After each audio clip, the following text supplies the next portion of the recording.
Assalamualaikum warahmatullahi wabarakatuh. Perkenalkan, nama saya Nur Safria dengan NIM 2201010062. Dan di sini saya akan mendemonstrasikan lab 5.5 yaitu lab persisting data atau lab mempertahankan data. Yang dimana lab ini berfokus pada bagaimana menyimpan data agar tidak hilang meskipun kontainer dihentikan atau dihapus. Tujuan dari lab ini adalah agar Anda memahami dan bisa menggunakan volume untuk menyimpan dan mengelola data dalam kontainer. Langsung saja di sini saya akan menjalankan kode pertamanya yaitu lab start persisting minus lab. Kita copy, Ctrl C, lalu kita paste. Setelah itu kita enter. Nah, setelah semuanya sukses, sini ada pemberitahuan 0 phishing dan 7 filing. Sini kita buat cari solusinya, tambahkan terminal, new Windows. Setelah itu kita ke langkah 1, create a name volume with the following. Yang di sini ada dua, the volume is called progress minus vol, atau volume tersebut diberi nama progress minus vol. Yang kedua ada the volume container, the container of the garing 0D0188 dan seterusnya, yaitu volume tersebut harus berisi isi dari file garing D0188 dan seterusnya. Kita salin kode 1.1, Ctrl C, Ctrl V. Itu kita enter. Nah, setelah itu kita ke 1.2. 1.2 ini jalankan 1.2 ini, langkah ini akan menyalin isi file arsip ke dalam volume progress minus vol sehingga volume langsung berisi data yang dibutuhkan oleh database. Kita salin Postman volume import, Ctrl C, ke open text dialog, send.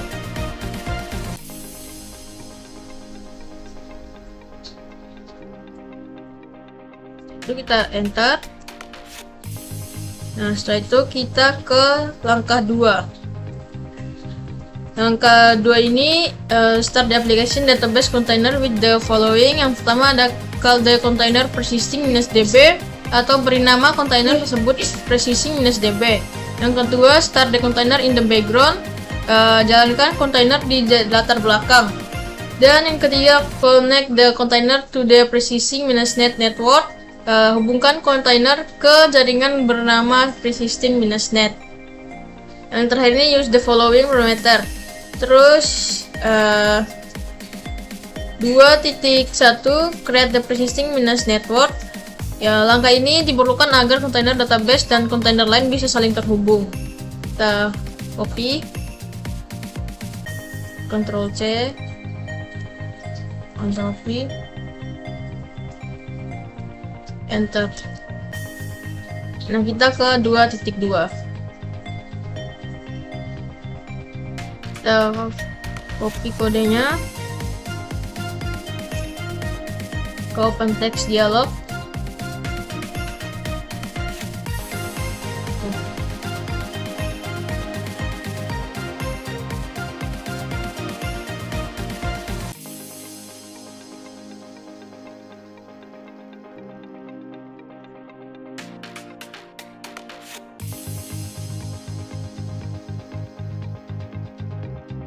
Itu enter. Kita tunggu.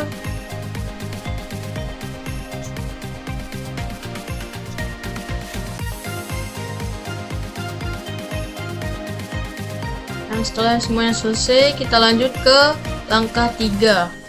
Start the backend with the following parameter. Yang pertama ada call the container, beri nama kontainer ini persisting minus backend. Yang kedua start the container in the background, jalankan kontainer di latar belakang. Use the environment variable db host persisting db. Gunakan variabel lingkungan db host persisting -db. Terus yang keempat, export the port 8080 the machine to route request to port 8080 inside the container, atau buka port 8080 the machine lokal untuk mengarahkan permintaan ke port 8080 dalam kontainer. Connect the container to the persisting network. Hubungkan kontainer ke jaringan persisting net. Nah, setelah itu kita copy kodenya, Ctrl C, masuk ke open text dialog, Ctrl V, send.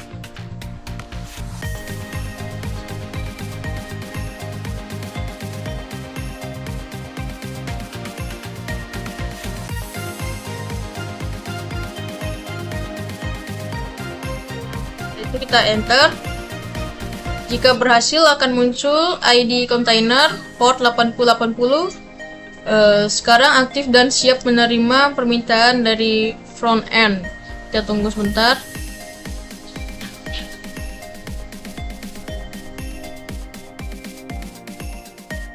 Setelah itu kita ke langkah 4. Langkah 4 ini jalankan kontainer front end dengan parameter. Yang pertama, beri nama kontainer ini persisting -4n. Yang kedua, jalankan kontainer di latar belakang.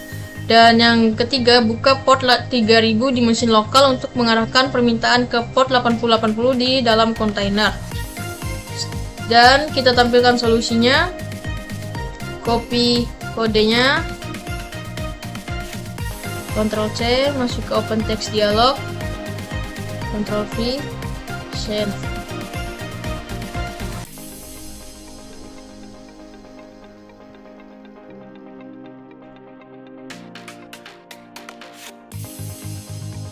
Setelah itu kita enter. Tunggu sebentar.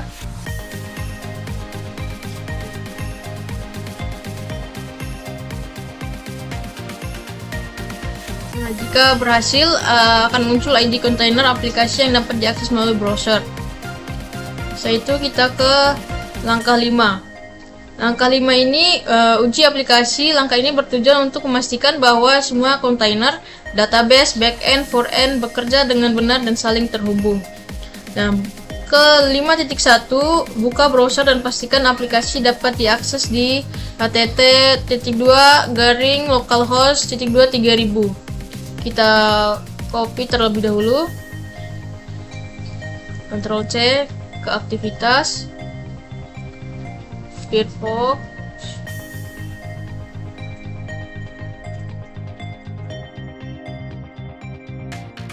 setelah itu kita ke sini, Ctrl V, enter.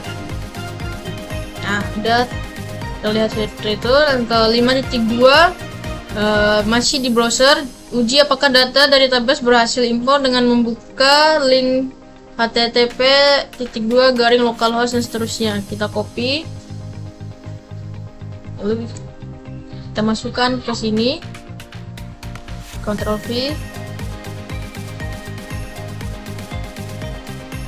Setelah itu kita submit.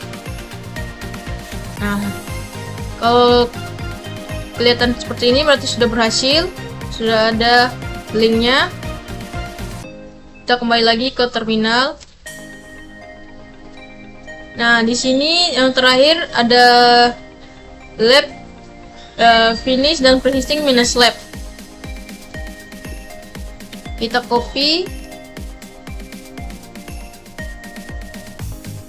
masukkan ke sini, Ctrl V, itu kita enter.